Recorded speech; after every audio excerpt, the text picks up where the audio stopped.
एक तालाब में बहुत सारी मछलियां रहती थीं, जिनमें से दो मछलियां एक दूसरे की पक्की दोस्त थीं।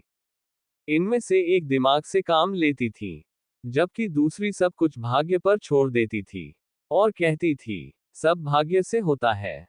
एक शाम मछुआरों ने अगले दिन उस तालाब से मछली पकड़ने का निर्णय लिया। लेकिन मछलियों ने मछुआरे की बातचीत सुन ली थी।